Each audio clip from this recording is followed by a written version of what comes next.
Hey there, everybody. Doc Snipes here. Today we're talking about untangling the 10 myths of addiction recovery. And yes, there are a lot more than 10 myths, but we're just going to hit 10 of them today. First one, addiction recovery is only about willpower. No, it's not. What caused the addiction was not only about willpower, and what's maintaining the addiction is not. When people have an addiction, there are physical changes that happen, both in their nervous system, in their brain, in the balance of their hormones. Their entire body sort of retunes, if you will. It affects how they perceive the world, how they think about things, how much they trust themselves and others. So it affects every piece of their life. Addiction recovery is about learning how to feel safe and empowered and loved and get your needs met. The next myth is once you're detoxed, your symptoms will rapidly go away. No, sorry. You may go to a rapid detox center, and yes, the worst of the withdrawal symptoms, the acute withdrawal symptoms, may go away quickly during that process. However, if you have developed an addiction, if you've developed a dependence upon alcohol, behaviors, drugs, dopamine, basically, then the recovery process is going to take time. And this is what we call post-acute withdrawal. And post-acute withdrawal impacts every part of your life. It impacts your sleep, your pain, your hormones, your neurotransmitters. It impacts your desire to be around others and your patience with them. It impacts your mood and your neurotransmitters that affect your mood. It impacts your attention and your memory and brain fog levels. And it can even impact your environment where everywhere you look, it may feel like there are triggers, and that doesn't go away the minute you're detoxed. When you experience triggers, then you start having urges and cravings. So once you're detoxed, you may have most of the substance out of your system, but your system has not rebalanced, rebuilt, and healed. Unfortunately, pause generally takes anywhere from 6 months to 2 years, depending on how heavily you used, how long you were using, and any other co-occurring physical health and mental health issues you have. I have several videos on post-acute withdrawal that you can look at on the YouTube channel. The third one of my pet peeves, relapse means failure. No, it doesn't. Relapse means you missed something. When people relapse, they often start relapsing long before they use again. They may relapse emotionally. They may start feeling depressed and anxiety and get stuck on their pity pot. They may relapse cognitively, where they're thinking the way they used to think. We call this stinking thinking. They may relapse environmentally, where they start hanging out in old places and doing things that they used to do when they were in their addiction. All those are relapses, and you can stop those at any point in time. Once you've gotten to the point of using again, whether it's drugs, alcohol, porn, sex, whatever it is, yes, that's a big relapse, and it's going to kind of jolt your system, your nervous system that's trying so desperately to heal, but it still doesn't mean failure.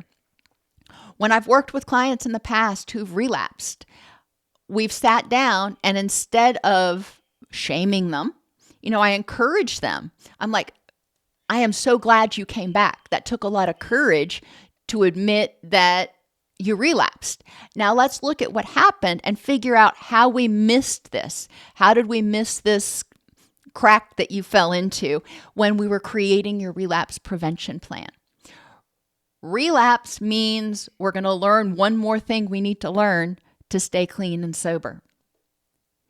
Once the addict is in recovery, everything's going to be fine. Addiction is a family disease or a family condition, and the family develops strategies to cope with the person when they were in their addiction that probably didn't change while the person was in treatment. So now the person's going to come out and they have all these new skills and they're trying to live this new way of life. And the whole family is sort of stuck in a time warp. Unfortunately, what we often see is the family sucks the person back into that time warp and they start engaging in those old behaviors and it becomes a relapse trap. The person who has the addiction, yes, they need to work on getting in recovery, but the entire family needs to also work on recovering, on letting go of anger and grief and guilt and whatever else, on developing healthier communication skills. Addiction doesn't generally form in a vacuum, and in order to maintain or achieve the rich and meaningful life that both the person with the addiction and their families are looking for, we need to define what that looks like and help everybody change in a positive direction. You must hit rock bottom to recover. That's not true. Everybody's bottom is different. Change causes crisis and crisis causes change. This is something that a mentor of mine said when I was in graduate school, and it's always stuck with me. People are not going to be ready to recover until it is too painful for them to keep doing the same thing. They realize they're sick and tired of being sick and tired. And what that looks like for different people is going to be very different. Some people have to be broke, homeless, and on their second felony. Other people may reach that pain point when they're at risk of losing their family. They're at risk of divorce and losing custody of their kids. So everybody's pain point is different. And this term of rock bottom, where we tend to think that people have to be on Skid Row, is not true. It's not true at all. And as clinicians, we can actually help what we call raise people's bottom by helping them recognize the early changes that are taking place and how that's keeping them from moving toward their rich and meaningful life, how that is putting them at risk of pretty significant pain, making them actually wake up and pay attention to that can be helpful. Nobody has to get all the way down to that rock bottom, in my opinion. Addiction is just about the substance or the behavior. And kind of like addiction recovery is only about willpower. No, it's about changing your behaviors, changing your thoughts, changing how you deal with your feelings. Addiction itself is about feeling powerless, about trying to numb things out. Generally, when we diagnose addiction, we ask people, have you been using a substance or engaging in a behavior that has caused you pain, has caused you significant problems in one or more areas of life, but you continue to do it anyway? So remember, you don't change until the pain is great enough. So yeah, I'm having problems in these areas of my life, but the pain of that is not great enough for me to give up my use. And then we start saying, why? What is it that this use is protecting you from? Is it fear of abandonment? Is it fear of failure? Is it flashbacks and trauma that you haven't dealt with? The list goes on. I mean, the list is literally limitless. But addiction is a symptom of a problem.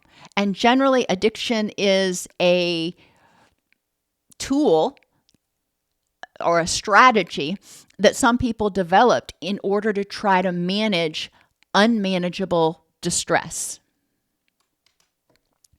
Addiction recovery is a linear process. Prochaska and DiClemente talked about the stages of readiness for change. Pre-contemplation, I don't have a problem. Contemplation, I've got a problem, but I'm fine. I got it covered. Preparation, okay, I've got a problem and maybe I need some help, but I'm not ready to actually do it. Action, I've got a problem and I'm ready to get help. I recognize I can't do it on my own. And then maintenance. And what I have seen over 25 years working with people with addictions is that a lot of times they will start treatment, we'll say in the action phase. That's ideal. And then they get into treatment a little bit and they start feeling feelings and it hurts and it starts to feel overwhelming and they drop back to contemplation. It's like, okay, yeah, that's a problem, but I don't need your help. That's too painful. So they drop back to an earlier stage of readiness for change. And that's okay. Counselor's job is to help them recognize why they fell back, what felt overwhelming or too vulnerable, develop the skills they need to reapproach that action level again. But it's not linear. Everybody's going to have ebbs and flows. Everybody's going to have days where they feel like they've got it licked and other days where they feel like they're just floundering and they can't do it. And that's okay. Recovery means abstinence only. And this is a big pain point for a lot of people. But when we think about addiction globally, there are certain things that people are addicted to that they may not want to give up, like food and sex. Therefore, saying addiction recovery means only abstinence is kind of problematic because we can't give up food and most people are not willing to give up sex forever. So we need to define what recovery looks like for the person. And I know that's a really touchy subject for a lot of people. Even with substances, some people will argue that there are harm reduction alternatives to complete abstinence. The next myth is that addiction only affects the individual. No. It affects the individual. It affects their family. If they've got kids, it affects their kids. It's actually considered one of the top 9 adverse childhood experiences to have a parent with an addiction. It affects their friends. It affects their employer. Because generally, if they have an addiction, at some point, they're going to start showing up drunk or distracted or something else or calling in sick a lot. And when it starts impacting the individual, the family, and the employer, then it also starts impacting the community and healthcare utilization rates, etc. So it ripples out. The next myth is that you can recover alone. I really argue with this because I had a wonderful, wonderful mentor when I was first starting out. His name was Art. And he looked at me one day and he said, I would never do individual therapy with an addict. And I'm bewildered because he was a brilliant therapist. And I said, I don't understand. And Art said, when I'm working with somebody with an addiction, it's 2-on-1. I'm working with the person who wants to be sober and the addict in their head. And it's just not tenable to try to do by myself. You can think about the same thing if you're trying to recover alone. It's the part of you that wants to recover, and it's that addicted part of you that is still wanting to be fed, if you will. Do you need to necessarily participate in something like 12-step programs? Not necessarily. But you need supports. You need somebody who can be a sounding board. You need somebody who can be a resource and a support 24 hours a day, 7 days a week. And it may not be the same person. You may have 5 people you can call on, and that's fine. But I have yet to see anybody recover completely alone. There are a couple of people that I know that tried to do it by themselves with the help of God, with the help of religion. And I believe that they actually got a lot more support from their congregation and from their spirituality than maybe they realized. But In any event, it's important to recognize that you've been trying to do it alone on your own for a while. That's one of the characteristics of addiction, is that you've tried to quit and you've been unable. Well, the definition of insanity, and no, Einstein did not say this, but the definition of insanity is continuing to do the same thing and expecting different results. So if you've already tried to quit on your own or cut back on your own and you've been unsuccessful, then you're probably not going to be successful this time. So let's figure out who you feel comfortable enough reaching out to. There are support groups online called Smart Recovery that use cognitive behavioral therapy principles, and it's not quite as all-encompassing, if you will, as AA meetings. You're not going to be going to a Smart Recovery meeting every single day necessarily. You don't have sponsors in Smart Recovery, but it is a place where you can get support from other people who are in recovery. And finally, addiction recovery is quick and easy. No, it's hard. It's hard as hell. I'll just go ahead and say it. Bad word and all. Addiction recovery is hard. And once you've learned that behavior and you've learned how that behavior can actually trigger the pleasure system, it's always going to be there, kind of nagging. As you get stronger in recovery, that nagging voice will become much quieter. But every once in a while, it may pop up. Addiction recovery takes time. Remember, I said earlier that pause lasts anywhere from 6 months to 2 years for a lot of people. Your brain and your nervous system basically need to do a whole rewire. Your gut microbiome needs to rebalance with healthy microbes that are not expecting stress, that are not expecting the toxin.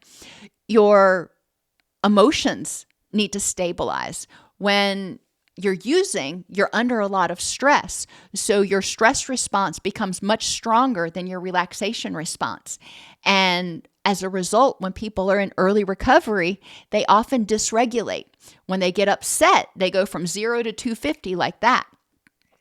That's expected because their nervous system is miscalibrated, if you will. And it takes time to strengthen that relaxation response and take away some of the power of the stress response. And that's part of healing your autonomic nervous system, healing your vagus nerve. You need to heal your perceptions and the way you think about things, including the way you think about yourself. And you're going to need to develop strategies to handle triggers in your environment and create an environment that most of the time feels safe and free from triggers. You can't always avoid triggers, but you can create environments in your car, in your house, and at your work where you feel not triggered, where there are not things that are going to make you want to use, at least most of the time. I hope this has given you a few things to think about. I have a lot of other videos on the YouTube channel on addiction and addiction recovery. I also have the entire addiction counselor training series. That videos are on YouTube, and the classes are available at allceus.com.